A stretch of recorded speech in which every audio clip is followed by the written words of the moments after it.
Hello my dear, आज के simple classes में वीकली करंट अफेयर्स का सुपर कलेक्शन जो आपको देगा श्योर सिलेक्शन, उसको लेकर के मैं प्रेजेंट हूं। और आज कितना अच्छा दिन है, माता का दिन भी आज से शुरू हो रहा है।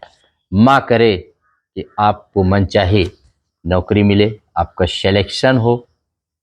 यह भी उद्देश्य है इस कलेक्शन का। तो माँ की कृपा सब पर बनी रहे। ठीक है, आइए टाइम को वेस्ट न करते हुए सबसे पहले हम आज के वीकली करंट अफेयर्स पर ध्यान देते हैं। Let us start. सबसे पहले हम भाई मोदी जी पर ही ध्यान देते हैं। देश के प्रधानमंत्री हैं, देश के अगुआ हैं। इन्होंने अभी उत्तराखंड के पिथौरागढ़ में 4200 करोड़ रुपए की परियोजनाओं का उद्घाटन किया और पिथौरागढ़ के जोलिंगकोंग स्थित पार्वती कुंड में पूजा की। गुंजी गांव में वहां पर जाकर लोगों को संबोधित किया। ये सब जानते रहिएगा। और इन्होंने अल्मोड़ा के जोगेश्वर धाम में पूजा अर्चना की। और इन्होंने क्या किया भाई, तो मुंबई में 141वें अंतरराष्ट्रीय ओलंपिक कमेटी का उद्घाटन किया, जो 40 साल बाद भारत में इसका आयोजन हुआ है। ये बहुत इंपॉर्टेंट है। अंतरराष्ट्रीय ओलंपिक कमेटी जो ओलंपिक खेल करवाती है, दुनिया का सबसे बड़ा खेल। इसको देख लीजिए, 2024 में इसका आयोजन कहां होगा? पेरिस में, जो फ्रांस की राजधानी है। 2028 में लॉस एंजल्स अमेरिका में होगा। 2032 में ये ब्रिस्बेन ऑस्ट्रेलिया में होगा। और 2036 में भारत ने कहा कि मैं दावा करूंगा कि मुझे इसका आयोजन करने का मौका मिले। तो जान लीजिए 2036 में जाके भारत को चांस मिलेगा।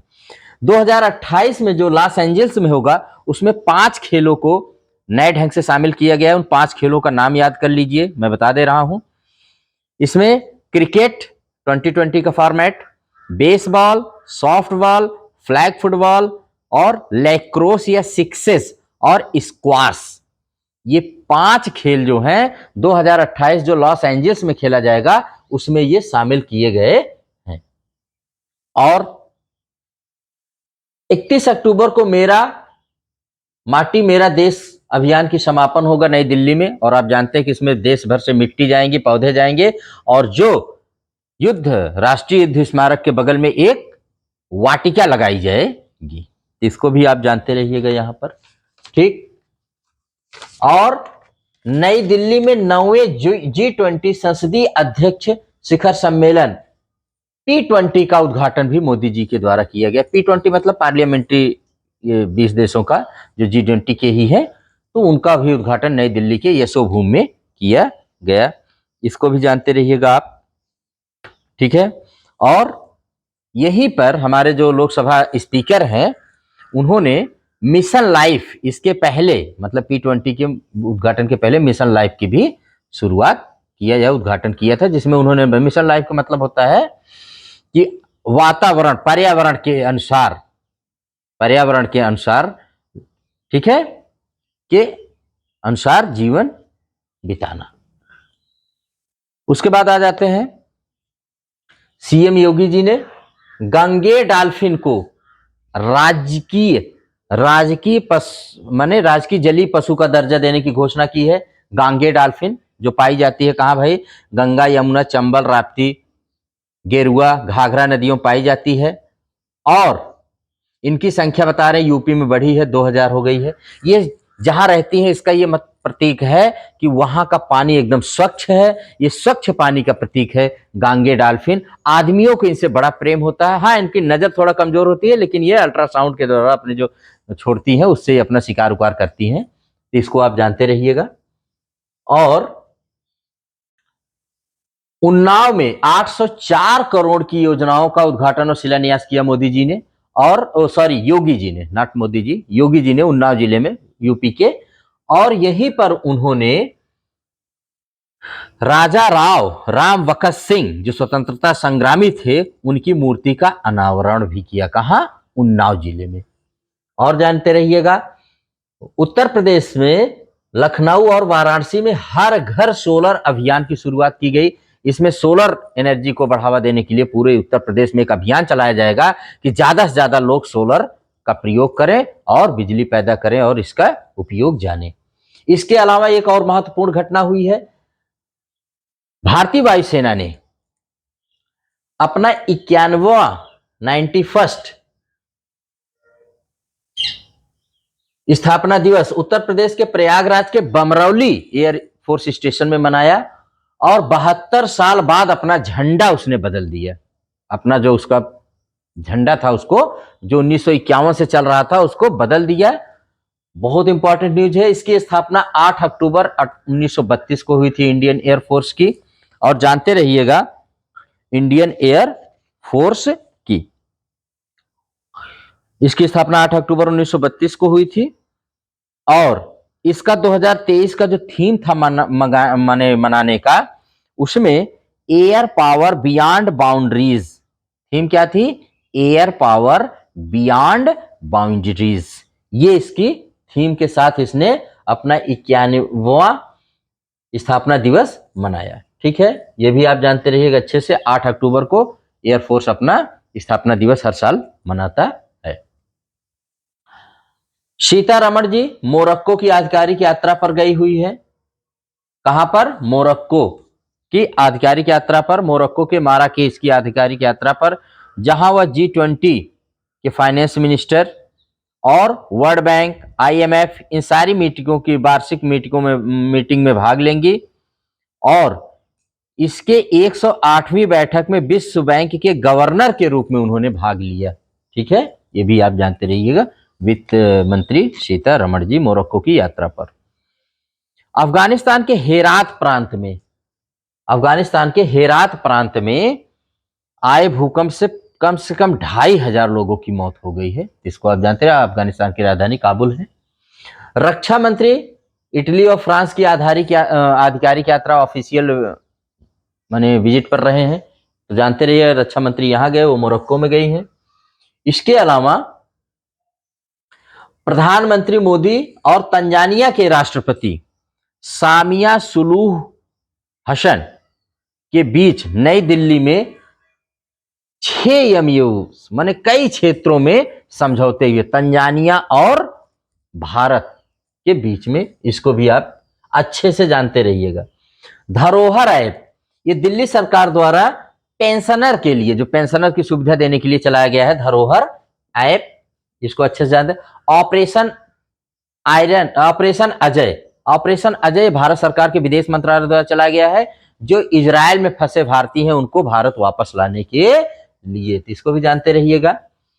16वीं कृषि विज्ञान कांग्रेस का आयोजन कहां किया गया भाई? तो इसका आयोजन केरल के कोच्चि में हुआ है।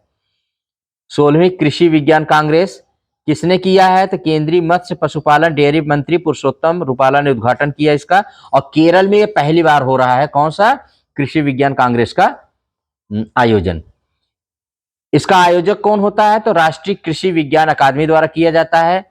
इसका उद्देश्य होता है कृषि खाद्य प्रणाली को सतत उद्देश्यों में बदलने के लिए वैज्ञानिक विचार विमर्श करना और भावी पीढ़ियों तक इसके लाभ को पहुंचाना। दुनिया भर के जाने माने कृषि वैज्ञानिक सब इसमें भाग लेते हैं और कृषि को एक सतत बनाने के लिए इसमें प्रयास करते हैं। ठीक है, उसके बाद है Delhi Kamakhya north east express, जिसका अभी हाल ही में बिहार के बक्सर जिले के रघुनाथपुर में ये डिरेल हो गई और इसमें कुछ लोगों की चोटें आई, कुछ लोगों की मौत हो गई। तो इसको जानते रहे कौन सी? Delhi Kamakhya north east express. तो इसमें रेलवे ने मृतकों को 10-10 लाख रुपया, जबकि बिहार सरकार ने 4-4 लाख रुपया देने की घोषणा की है। तो इसको आप जानते रहिएगा, इसको भी। ठीक है, उसके बाद है, ये हो गया सेतु बंधन। सेतु बंधन मतलब होता है, सेतु बंधन केंद्र सरकार ने इस योजना के अंतर्गत अरुणाचल प्रदेश में 118 करोड़ 50 लाख की कुल 7 परियोजनाओं को मंजूरी दी है सेतु बंधन परियोजना के तहत। किसने बताया इस बात को? सड़क व परिवहन मंत्री नितिन गडकरी जी ने। तो इसको आप जानते रहिएगा।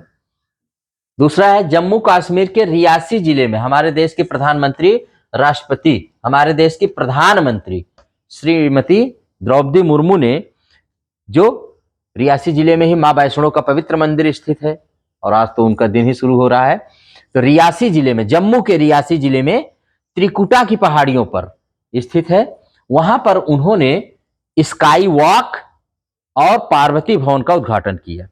स्काई वॉक से आने जाने का मार्ग अलग हो जाएगा क्योंकि यहां पर 31 दिसंबर 2021 को एक दुर्घटना हो गई थी जिसमें बहुत सारे लोग मर गए थे और भगदड़ में, तो आने जाने का मार्ग अलग कर देंगे। और पार्वती भवन में 1500 लॉकर है, जैसे अपना कोई सामान उमान रखने का है, तो ये सब का उद्घाटन किसने किया है? हमारे देश के राष्ट्रपति महोदय ने। कहा? जम्मू कश्मीर के रियासी जिले में। कश्मीर विश्व के, और उन्होंने साथ ही साथ कश्मीर विश्वविद्यालय के 20वें दीक्षांत समारोह का भी क्या किया? उद्घाटन किया। वहां पर उन्होंने भाषण दिया और छात्रों को क्या देते हैं? मेडल वेडल दिए और क्या देंगे? तो यही सब दिया गया है। कौन सा? जम्मू कश्मीर विश्वविद्यालय, कश्मीर विश्वविद्यालय का 20वें दीक्षांत समारोह। ठीक है। और अमेरिका के न्यू जर्सी में दुनिया के सबसे बड़े हिंदू मंदिर का उद्घाटन हो गया है, इसको भी आप जानते रहिएगा। और भारत ने आईसीसी वर्ल्ड कप में पहला मैच चेन्नई के एमए चिदम्बरम स्टेडियम में ऑस्ट्रेलिया के साथ खेला और जिसको भारत ने उसको हरा दिया, ये भी आप जानते रहिएगा। और इसके बाद है आरबीआई ने केवाईसी व अन्य नियमों के उल्लंघन के लिए पेटीएम पेमेंट्स बैंक लिमिटेड पर 5,39,00,000 का जुर्माना लगाया है। 5.39 करोड़ का जुर्माना लगाया है। वेरी वेरी इंपॉर्टेंट, आप इसको भी अच्छे से जानते रहिएगा।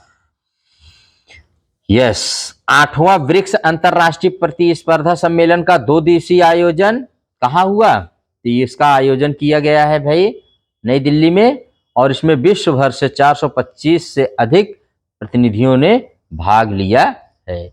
ये भी आप जानते रहिए, इंपॉर्टेंट है। पानीपत के द्वितीय युद्ध के जो हीरो रहे हैं, नायक हेमचंद्र विक्रमादित्य के सम्मान में भारत सरकार ने 7 अक्टूबर को डाक टिकट जारी किया। Very very super duper important. अब पानीपत को जान लीजिए। तो पानीपत जो है वो हरियाणा का एक जिला है। पानीपत और सोनीपत ये हरियाणा में, लेकिन बागपत यूपी में है। तीनों लगभग समान ही है। पानीपत में भारत ने 3 युद्ध लड़े, लेकिन एक भी युद्ध भारत की किस्मत में कभी जीता नहीं गया। पानीपत का पहला युद्ध 1526 में बाबर और इब्राहिम लोदी के बीच हुआ था, जिसमें इब्राहिम लोदी मारा गया और बाबर ने मुगल साम्राज्य की नींव डाली। पानीपत का दूसरा युद्ध 1556 में अकबर और हेमू, यानी यही हेमचंद्र विक्रमादित्य के बीच हुआ, जिसमें इनकी आंख में एक तीर लग जाने से इनकी मौत हो गई और अकबर ने पूरा वास्तविक रूप से यहां पर शासन कर लिया भाई। उसके बाद है पानीपत का तृतीय युद्ध 1761 में अहमद शाह अब्दाली और मराठों के बीच हुआ, जिसमें मराठे बुरी तरह से हारे और उसके बाद अंग्रेज हमारे देश में शासन करने लगे। तो कहने का मतलब पानीपत में 3 युद्ध हुए, लेकिन भारत ने कभी भी इसमें जीत हासिल नहीं की। पता नहीं क्या है पानीपत की मिट्टी में कि हम भारत वाले कभी जीते नहीं, हमेशा हारे। ठीक है। तो पानीपत जानते रहिएगा कि जो दूसरा युद्ध हुआ था उसके हीरो जो थे ये अंतिम हिंदू सम्राट भी माने जाते हैं, जिन्होंने विक्रमादित्य की उपाधि ली थी। इनके बाद शायद ही कोई हिंदू सम्राट हुआ था, तो ऐसा भी जानते रहिएगा। ओके। उसके बाद है उत्तराखंड चलते हैं, जिसकी राजधानी देहरादून है, जो यूपी से ही अलग होकर बना है। तो उत्तराखंड में रोजगार प्रयाग पोर्टल का उद्घाटन वहां के सीएम ने किया है, और उत्तराखंड में लिथियम बैटरी प्लांट लगाने की भी घोषणा उत्तराखंड सरकार ने की है। ये भी वेरी इंपॉर्टेंट है। आगे जानते रहिएगा। ऑपरेशन आयरन स्वार्ड्स, ये इजरायल द्वारा हमास आतंकवादी जो संगठन है, जिसने 7 अक्टूबर 2023 को सुबह सुबह इजरायल पर अटैक कर दिया और जिसमें बहुत सारे इजरायली, कम से कम 1200 से ज्यादा इजरायली मारे गए, उसके खिलाफ इजरायल सरकार ने ऑपरेशन आयरन स्वार्ड्स या ऑपरेशन तलवार शुरू किया है। और जिसमें वो हमास को पूरी तरह से नष्ट करने के लिए संकल्प किया है। तो इसको भी आप अच्छे से जानते रहिएगा। अब आ जाते हैं कुछ जीआई टैग मिले हुए हैं, तो जीआई टैग को देख लेते हैं एक नजर में। गोवा के काजू को जीआई टैग मिला है अभी हाल ही में। गोवा के काजू बहुत मशहूर हैं। याक चुरपी, ये अरुणाचल प्रदेश का उत्पाद है जिसको जीआई टैग मिला है। पश्मीना क्राफ्ट, ये जम्मू कश्मीर का जान ही रहे हैं। पश्मीना क्राफ्ट जम्मू कश्मीर की, इसको भी जीआई टैग दिया गया है। केंद्रपाड़ा रसभरी, ये उड़ीसा का प्रोडक्ट है जिसको जीआई टैग मिला हुआ है। तो आप इनको याद रखिएगा, इतने लोगों को जीआई टैग अभी हाल ही में दिया गया है। इंटरनेशनल फ्लाइंग फेस्टिवल का आयोजन अभी शिमला हिमाचल प्रदेश में किया गया है। और देश का पहला साइकिल ट्रैक जिसका नाम है हेल्थी वे, इसका उद्घाटन हुआ हैदराबाद में। और इसका जो रास्ता होगा पूरा वो सोलर रूफ से ढका हुआ है। इसको भी वेरी इंपॉर्टेंट। राजस्थान के सीएम ने 3 नए जिलों को घोषणा की है। इस प्रकार से राजस्थान में कुल 53 जिले हो गए हैं। तो इसको भी आप अच्छे तरह से जानते रहिएगा। ये 3 जिले कौन कौन से हैं? मालपुरा, सुजानगढ़ और कचमान सिटी। और इस प्रकार से जिलों की कुल संख्या कितनी हो गई राजस्थान में? 53 जिले। नोकिया जो फिनलैंड देश की कंपनी है, उसने भारत के बेंगलुरु में अपना 6G लैब खोलने की घोषणा की है ताकि भारत 6G विजन में योगदान दे सके। और आप इसको जानते रहिएगा, नोकिया हेलेंस्की के, नोकिया फिनलैंड देश की कंपनी है। फिनलैंड की राजधानी हेलेंस्की है और हेलेंस्की के बगल में एक शहर है कायलानिएमी एस्प्रो, जहां पर इसका नोकिया का हेडक्वार्टर है। ये वायरलेस, वायर्ड और टेलीकम्युनिकेशन की दिग्गज कंपनी है। कभी नोकिया का पूरी दुनिया में बहुत ही नाम था। आज तो बहुत सारी कंपनियां हैं, लेकिन एक जमाने में नोकिया थी। तो इसको भी आप जानते रहिएगा। हाँ, ग्लोबल हंगर इंडेक्स में भारत 125 देशों में कौन सी श्रेणी में आया है भाई? तो 111वें स्थान पर आया है। इसमें कुल 100, 0 से 100 स्केल पर की जाती है गणना। जिसको 0 दिया जाता है वो सबसे अच्छा देश माना जाता है, मतलब वहां पर किसी प्रकार की भूखमरी नहीं है। हर साल इसका अक्टूबर में माने ये रिपोर्ट आती है। और भारत में भूख की गंभीरता गंभीर श्रेणी में है। टॉप 5 कंट्रीज इसमें है बेलारूस, बोस्निया हर्जेगोविना, चिली, चीन और क्रोएशिया।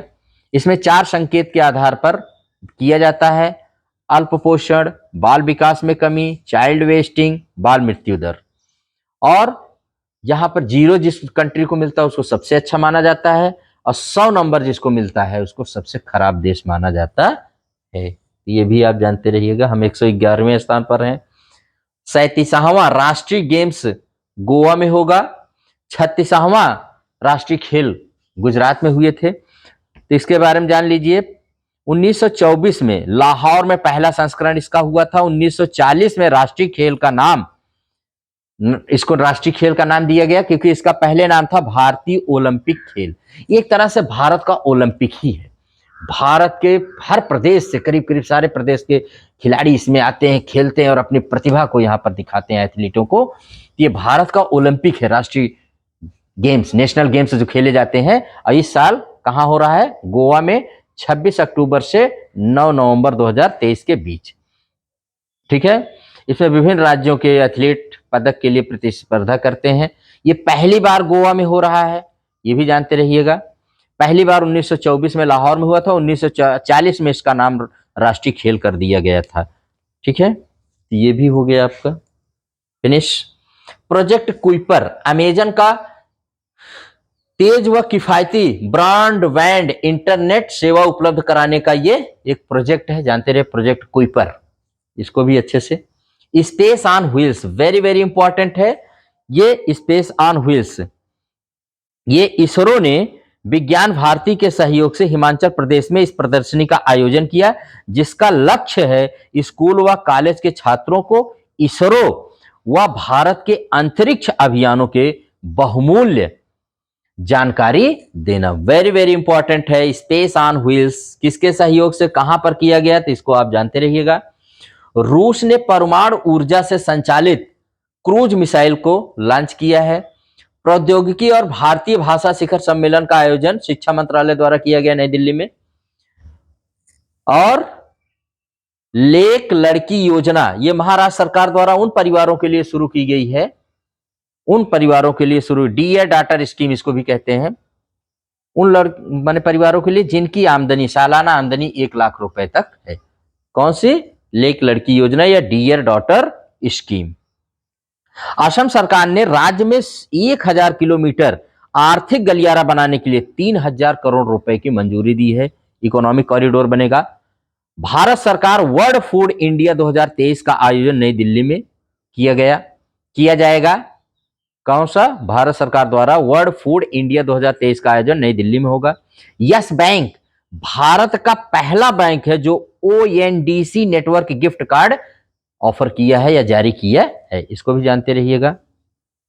और इस तरह से 16 साइकी, ये USA इस धातु समृद्ध क्षुद्रग्रह के 16 साइकी अगर आएगा तो पूछेगा क्या है, तो जानते रहिए एक प्रकार का क्षुद्रग्रह है।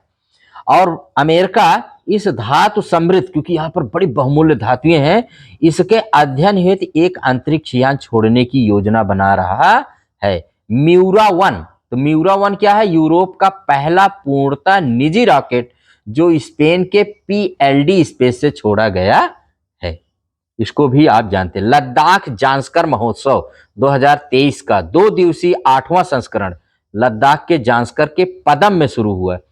इसमें जांस्कर की अद्वितीय संस्कृति का प्रदर्शन किया जाता है। लद्दाख जांस्कर महोत्सव 2023 का कौन सा संस्करण? 8वां संस्करण। ठीक है, ये भी आप जानते रहिएगा, वेरी इंपॉर्टेंट है भाई। और देख लीजिए, तो ये IAEA, ये क्या है भाई? इंटरनेशनल एटॉमिक एनर्जी एजेंसी, जो विश्व में, जिसकी स्थापना 29 जुलाई 1957 को की गई, जिसका हेडक्वार्टर है वियना, जो ऑस्ट्रिया की राजधानी है। इसका उद्देश्य है कि परमाणु का सैन्य उपयोग न करके शांति के लिए उपयोग किया जाए, जिसे बिजली बनाई जाए, लोगों की सुख सुविधा किया जाए, लेकिन किसी भी प्रकार से इसे परमाणु बम न बनाया जाए। इसका जलवायु परिवर्तन और परमाणु ऊर्जा 2023 का अंतरराष्ट्रीय सम्मेलन कहां हुआ भी है? तो संयुक्त अरब अमीरात में इसका किया गया। तो जानते रहिएगा, अंतरराष्ट्रीय परमाणु ऊर्जा एजेंसी, इसका उद्देश्य होता है परमाणु ऊर्जा का शांतिपूर्वक उपयोग। लेकिन देश क्या करते हैं? सैन्य उपयोग कर देते हैं, इससे बम बनाते हैं, बड़े बड़े मिसाइल ये सब बना करके बम बना के फोड़ देते हैं। तो इसको आप जानते रहिएगा। भारत और सऊदी अरब के बीच में हरित हाइड्रोजन को लेकर के समझौता हुआ है। हरित हाइड्रोजन जानते हैं, ग्रीन हाइड्रोजन। भारत इसको क्या बनना चाहता है? भारत कह रहा है कि मैं इसका हब बनना चाहता है। भारत इस ग्रीन हाइड्रोजन प्रोजेक्ट शुरू किया है और इसके तहत ये भारत आने वाले समय में अपने आप को इसका हब बनाना चाहता है, क्योंकि भविष्य में ये बहुत जरूरी है। भारत की सबसे बड़ी पंप भंडारण परियोजना का उद्घाटन कहां हुआ भी भाई? तो मध्य प्रदेश में हुआ है। 9वां भारत अंतरराष्ट्रीय नृत्य संगीत महोत्सव का आयोजन कहां हुआ? नई दिल्ली में हुआ है। हारून इंडिया रिच लिस्ट जारी की है। हारून इंडिया ने रिच लिस्ट में 2023 में सबसे धनी व्यक्ति कौन निकले हैं? मुकेश अंबानी। ये भारत के सबसे रिच व्यक्ति हैं। और लेकिन फोर्ब्स ने जो विश्व की अमीर लिस्ट, वर्ल्ड की सबसे रिच लिस्ट जारी की है फोर्ब्स ने, उसमें मुकेश अंबानी 9वें स्थान पर, टॉप 10 में 9वें स्थान पर हैं। ये भी आप इसको जानते रहिएगा। ठीक है, और इस तरह से इधर ये कंप्लीट हो गया भाई पूरा का पूरा। अब आते हैं हम लोग थोड़ा सा, हाँ माय डियर, और जानते रहिएगा, भारत और श्रीलंका के बीच 40 साल बाद फिर बहाल हुई नौका सेवा, जो श्रीलंका के गृह युद्ध के कारण सस्पेंड हो गई थी। तमिलनाडु के नागपत्तनम और श्रीलंका के उत्तरी प्रांत जाफना के कांके संथुराई के बीच यह यात्रा शुरू हुई है। ठीक है, इन दोनों के बीच की दूरी जो है वो 110 किलोमीटर है और 60 समुद्री मील जो भी कह ले। और चेरिया पानी यह पहली हाई स्पीड नौका जो 50 यात्रियों को लेकर समुद्र माने श्रीलंका की तरफ गई। संचालन कौन कर रहा है? तो शिपिंग कॉर्पोरेशन ऑफ इंडिया कर रहा है। नागपत्तनम श्रीलंका सहित भारत के अन्य कई देशों के साथ समुद्री व्यापार स्थापित करने के लिए पूरी दुनिया में मशहूर है। नागपत्तनम श्रीलंका में, जानते रहिएगा। और इन दोनों के बीच में 40 साल बाद इस पर सबने बधाई दिया है। बहुत बड़ी बात है, इससे हमारा व्यापार बढ़ेगा। अब आ जाते हैं कुछ इधर जो व्यक्ति हैं, जो पर्सन्स हमारे न्यूज में रहते हैं भाई, वो भी आपके लिए बहुत इंपॉर्टेंट हो जाता है इनको जानना। तो आते देखते हैं। सबसे पहले है पंकज वोहरा। तो पंकज वोहरा जानते रहिएगा, ये AICC माने Indo American chamber of commerce के ये नेशनल प्रेसिडेंट बनाए गए हैं। Shubhi Gupta U19 girls national chess championship 2023 की विजेता है, जिसका आयोजन अहमदाबाद गुजरात में किया गया। यश सच्चिदानंद ठीक है मूर्ति, मशहूर पत्रकार जिनका भी हाल ही में निधन हो गया। कौन? एस सच्चिदानंद मूर्ति। पवन सहरावत प्रो कबड्डी लीग के सबसे महंगे खिलाड़ी बने हैं। महेंद्र सिंह धोनी जियो मार्ट के ब्रांड एम्बेसडर बनाए गए हैं। कैप्टन बाना सिंह जम्मू कश्मीर में वार अगेंस्ट वेस्ट के ये एम्बेसडर बनाए गए हैं, राजदूत बनाए गए हैं। वार अगेंस्ट वेस्ट, कूड़ा करकट का, इसके भी खिलाफ बहुत अच्छी शुरुआत है, war against waste. Shiv Shankari ये तमिल लेखिका है, जिनको इनके सूर्यवामसम की रचना, जो इनके संस्मरण है, उसके लिए 2022 का इनको सरस्वती सम्मान दिया गया है। सूर्यवामसम में एक मासूम बच्चे की कहानी है। रामास्वामीयन ये GIC के चेयरमैन बने हैं। तो GIC क्या है भाई, जान लीजिए, general insurance corporation of India के ये नए चेयरमैन और MD बने हैं। कौन? रामास्वामीयन। सुधा मूर्ति ये ग्लोबल अवार्ड पाने वाली ये पहली माने महिला बनी है, सुधा मूर्ति। माइकल डगलस ये मशहूर हॉलीवुड एक्टर हैं, जिनको गोवा में जो अंतरराष्ट्रीय इंटरनेशनल फिल्म फेस्टिवल होगा, उसमें इनको सत्यजीत रे लाइफ टाइम अवार्ड से सम्मानित किया जाएगा। तो जान लीजिए, IFFI यानी international film festival of India, इसकी शुरुआत जो हुई थी ये 1952 से हुई है। हर साल में इसका आयोजन नवंबर में किया जाता है, और 2004 में इसका आयोजन पहली बार गोवा में किया गया, और तब से लगातार 2014 में ये बना दिया गया, भारत सरकार द्वारा घोषणा की गई कि अंतरराष्ट्रीय फिल्म समारोह का आयोजन अब हमेशा परमानेंटली कहां पर किया जाएगा? गोवा में किया जाएगा। 2014 में ये कानून बन गया है, मतलब भारत सरकार द्वारा घोषणा कर दी गई। ये किसके द्वारा ऑर्गेनाइज किया जाता है? तो NFDC, I&B मिनिस्ट्री, भारत सरकार, और ECG। तो NFDC क्या है? National film development corporation. ECG क्या है? Entertainment society of Goa. और I&B मिनिस्ट्री जान रहे हैं, information and broadcasting ministry, Bharat सरकार के द्वारा। इसका आयोजन हर साल गोवा में किया जाता है। किसका? IFFI का, international film festival of India. ये आप जानते रहिए, इसको भी बहुत ज्यादा इंपॉर्टेंट है। अब देख लीजिए नोबेल पुरस्कार के बारे में। हाँ, नोबेल पुरस्कार 2023 आप इसके मैंने जानते हैं क्रम से दिया जाता है। सबसे पहले चिकित्सा, फिर भौतिकी, रसायन, साहित्य, शांति और अर्थशास्त्र में। हर साल ये 6 क्षेत्रों में दिया जाता है। चिकित्सा में डॉक्टर कैटिलिना कारिको, डॉक्टर ड्रियू वाइसमैन, 2 लोगों को दिया गया है। भौतिकी में Pierre Agostini, Ferenc crows, any L wheeler को दिया गया है, 3 लोगों को। रसायन में भी 3 लोगों को, मोंगी जी बावेंडी, लुइस ब्रूस, एलेक्सी एकिमोव को दिया गया है। साहित्य में एक को दिया गया है, जॉन फासे, जो नॉर्वे के हैं। और शांति में ये नरगिस मोहब्बती को दिया गया, जो ईरान की जेल में बंद है, 31 साल की सजा इनको मिली है। ये महिलाओं के बुर्का पहनने पर जो प्रतिबंध, वहां पर बहुत कड़ा कानून है, उसके खिलाफ ये लड़ाई लड़ती हैं।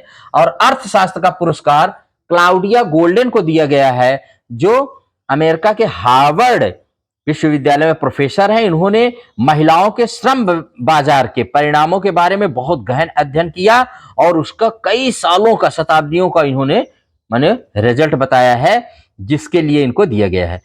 यह तीसरी महिला है जो अर्थशास्त्र में नोबेल शांति पुरस्कार पाई है। पहली महिला एलेनोर ओस्ट्रोम थी, दूसरी एस्थर डुफ्लो, और तीसरी यही है।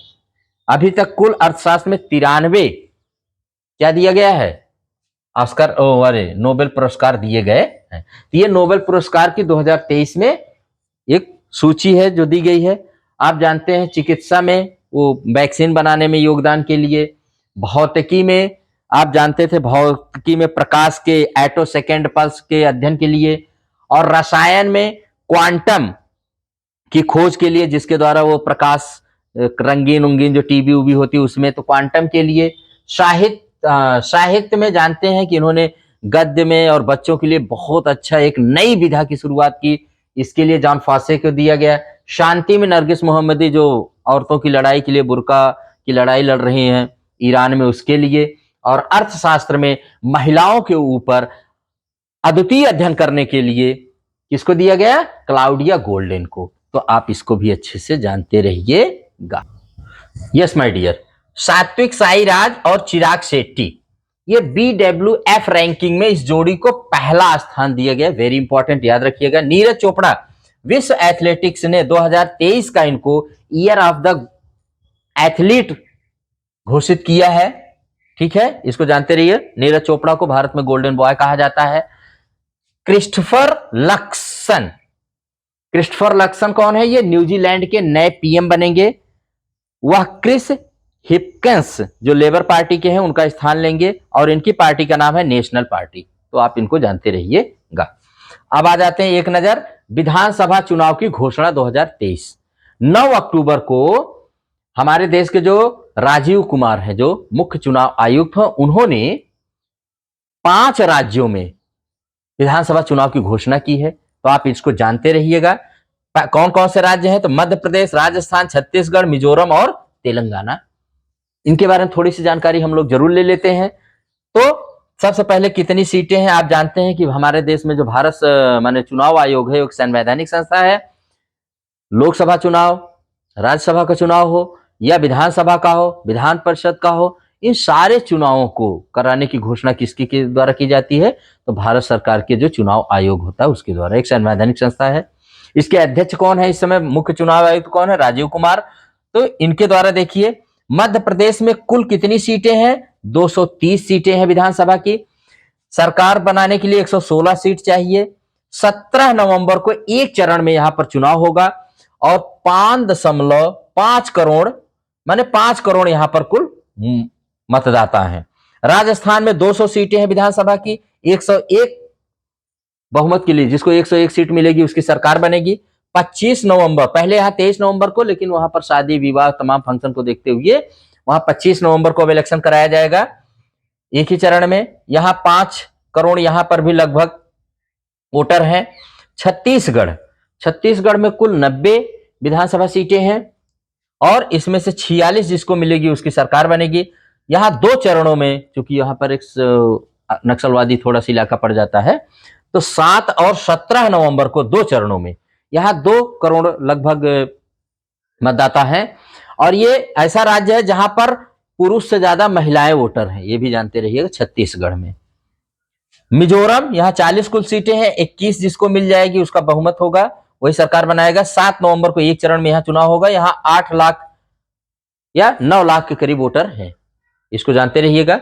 और तेलंगाना, यहाँ कुल 119 सीटें हैं, और 60 जिसको मिल जाएगी उसका गवर्नमेंट बनेगी भाई।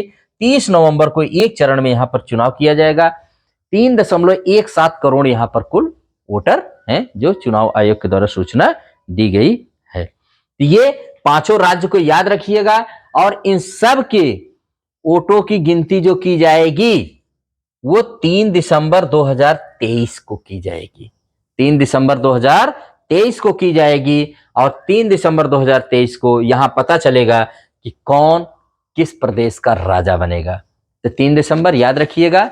इसी के साथ ये पर इतनी सारी जानकारी के साथ आज का ये जो हमारा कलेक्शन है, सुपर कलेक्शन माय डियर, यहीं पर समाप्त होता है।